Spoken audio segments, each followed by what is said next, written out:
I'm Sam Vaknin, and I'm the author of Malignant Self-Love, Narcissism Revisited. Patients with eating disorders either binge on food or refrain from eating altogether. They are sometimes both anorectic and bulimic.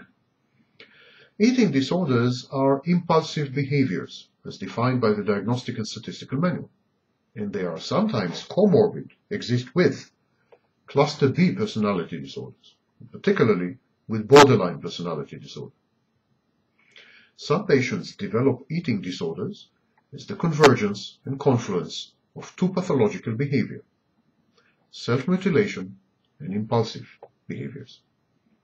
The key to improving the mental state of patients who have been diagnosed with both a personality disorder and an eating disorder lies in focusing at first upon their eating and sleeping disorders, and only then on their personality disorders.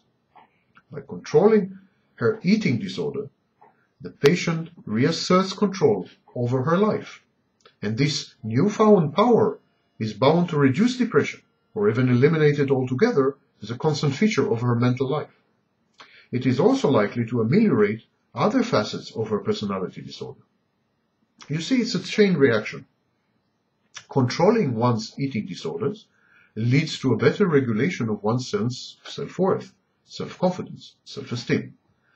Successfully coping with one challenge, the eating disorder, generates a feeling of inner strength and results in better social functioning and an enhanced sense of well-being.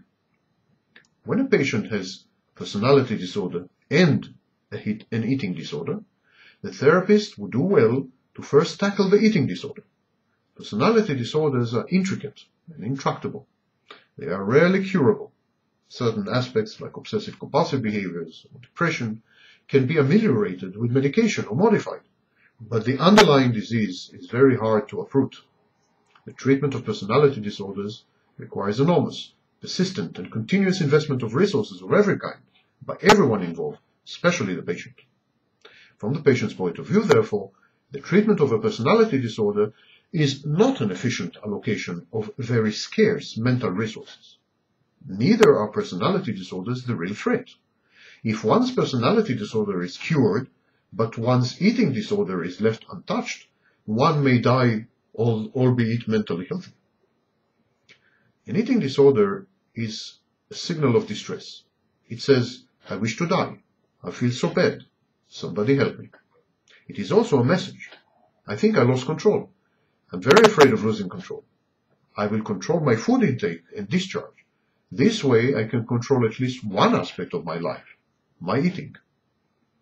And this is where we can and should begin to help the patient, by letting her regain control of her life. The family or other supporting figures in the patient's life must think what they can do to make the patient feel that she is in control, that she is managing things her own way, that she is contributing, has her own schedules, her own agenda, and that her needs, preferences, and choices do matter. Eating disorders indicate the strong combined activity of an underlying sense of lack of personal autonomy and an underlying sense of lack of self-control. The patient feels inordinately, paralyzingly helpless and ineffective. Her eating disorders are an effort to exert and reassert mastery over her wayward and chaotic life. At this early stage, the patient is unable to differentiate her own feelings and needs from those of others.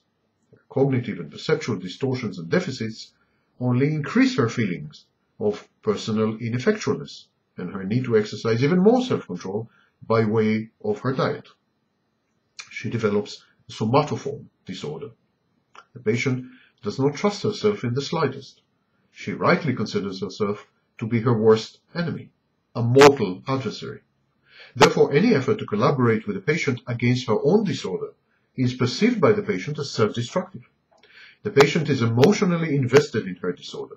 That's her vestigial mode of self-control. The patient views the world in terms of black and white, of absolutes. This is a primitive defense mechanism called splitting.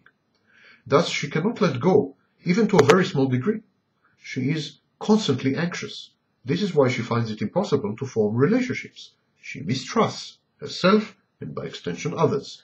She does not want to become an adult.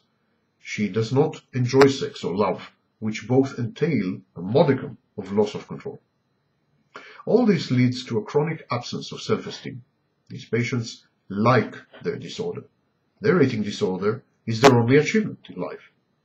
Without their disorder, they are ashamed of themselves and disgusted by their shortcomings, expressed through the distaste with which they hold their own body.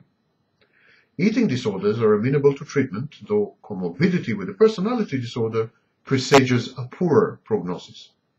The patient should be referred to talk therapy, medication, and enroll in online and offline support groups, such as Overeaters Anonymous. Recovery prognosis is good after 2 years of treatment and support. The family must be heavily involved in the therapeutic process. Family dynamics usually contribute to the development of such disorders. In short, medication, cognitive and behavioral therapy, psychodynamic therapy, and family therapy ought to do it. The change in the patient following a successful course of treatment is very marked. Her major depression disappears together with her sleeping disorders. She becomes socially active again. She gets a life. Her personality disorder might make it difficult for her, but in isolation, without the exacerbating circumstances of her other eating disorders, she finds herself much easier to cope with. Patients with eating disorders may be in mortal danger. Their behavior is ruining their bodies relentlessly and inexorably. They might attempt suicide. They might do drugs. It is only a question of time before they succumb.